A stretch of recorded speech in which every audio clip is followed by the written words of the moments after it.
Hello class, it is me again, Professor Pat. Today we're going to be talking about Chapter 5, Section 3, Inverse Functions. So, by the end of this video, you're going to be able to verify that one function is the inverse of another function. You're going to determine whether or not, you're going to be able to determine whether or not a function has an inverse, and you're going to find the derivative, the slope, of an inverse function. So, consider the function f of x equals x plus 3, where your domain is your set A, which is 1, 2, 3, and 4. Your range will be your set B, which is 4, 5, 6, and 7. It can be written as f equals 1, 4, 2, 5, 3, 6, and 4, 7. Right? By interchanging the first and second coordinates of each ordered pair, the inverse of the function is formed. The function is denoted by f to the power of negative 1, which is read as f inverse. It's a function from B to A, set B to set A, and can be written as f inverse is equal to 4, 1, 5, 2, 6, 3, and 7, 4. Note that the domain of f is the range of f inverse and vice versa as shown. The functions f and f inverse have the effect of undoing each other. So with the composition with f of f inverse, or the composition of f inverse with f, the identity function is obtained. You'll notice that f of f inverse of x equals x, and f inverse of f of x also equals x. So a function g is defined as the inverse function of the function f when f of g of x equals x for each x in the domain of g, and g of f of x equals x for each x in the domain of f. Function g is denoted by f to the negative 1, which we know is f inverse. So you'll notice if g is the inverse of function f, then f is the inverse of function g. The domain of f inverse is going to be the range of f, and the range of f inverse is going to be the domain of f. And the function does not need to have an inverse function, but when it does, the inverse function is unique. So we want to verify right now that this function f of x equals 2x cubed minus 1 is the inverse of g of x equals the cube root of x plus 1 over 2. So we notice, first things first, the domain for both of these is going to be all real numbers. So both composite functions will exist for every possible value of x. What we're going to do is we're going to find f of g of x. So we're going to plug in the cube root of x plus 1 over 2.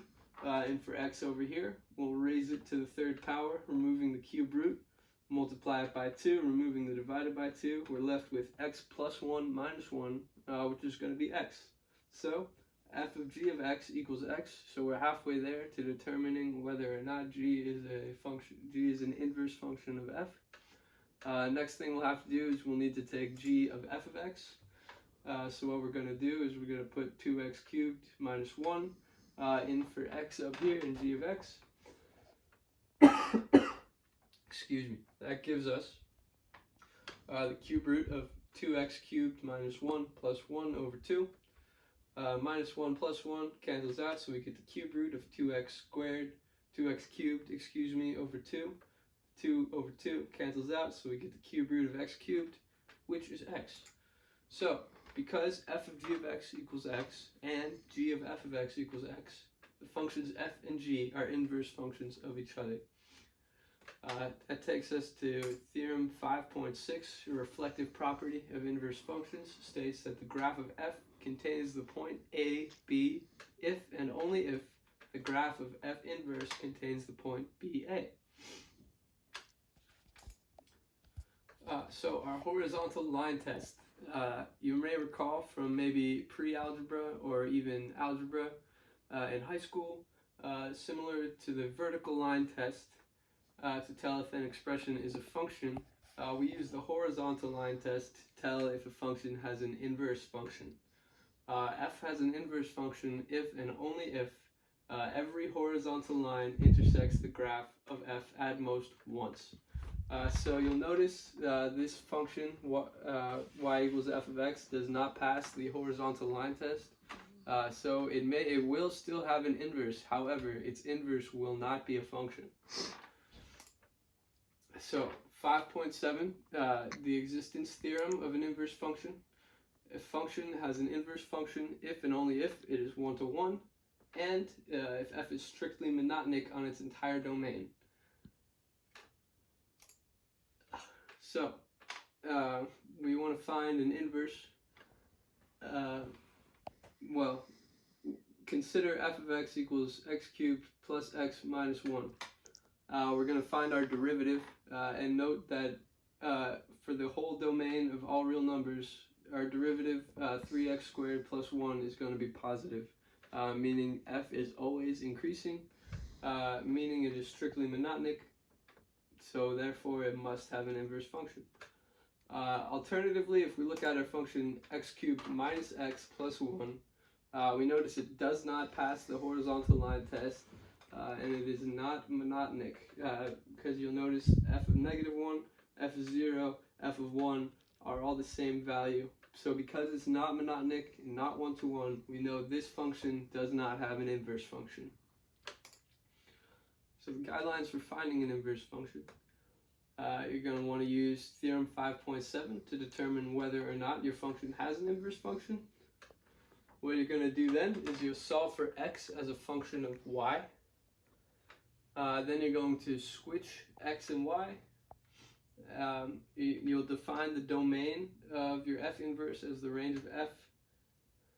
You're going to verify that f of f inverse of x equals x, and that f inverse of f of x equals x. Let's try it. So we've got our function, the square root of 2x minus 3. So the domain, the graph appears that our function is increasing over its entire domain of 3/2 to infinity. So we're going to note that f prime is going to be 1 over the square root of 2x minus 3. Keep in mind this is positive over the entire domain of f, because the domain starts at 3/2. So because it is strictly monotonous and increasing on its entire domain, it must have an inverse function. So what we're going to do is we'll take our function. We're going to solve for x in terms of y. So y equals the square root of 2x minus 3, so therefore 2x minus 3 must equal y squared. Using a little bit of addition and division, we get x equals y squared plus 3 over 2. So flipping x and y, we get our inverse function is going to be y equals x squared plus 3 over 2. As I said, is the inverse function, so f inverse of x equals x squared plus 3 over 2. You'll notice the domain of the f inverse is the range of f.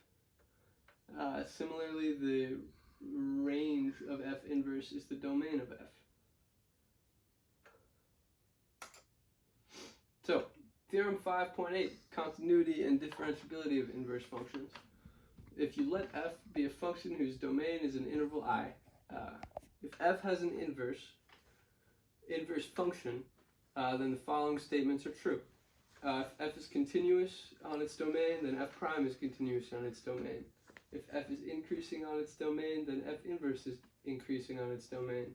If f is decreasing on its domain, then f inverse is decreasing on its domain. Now, if f is differentiable on an open interval containing c, and f of c does not equal 0,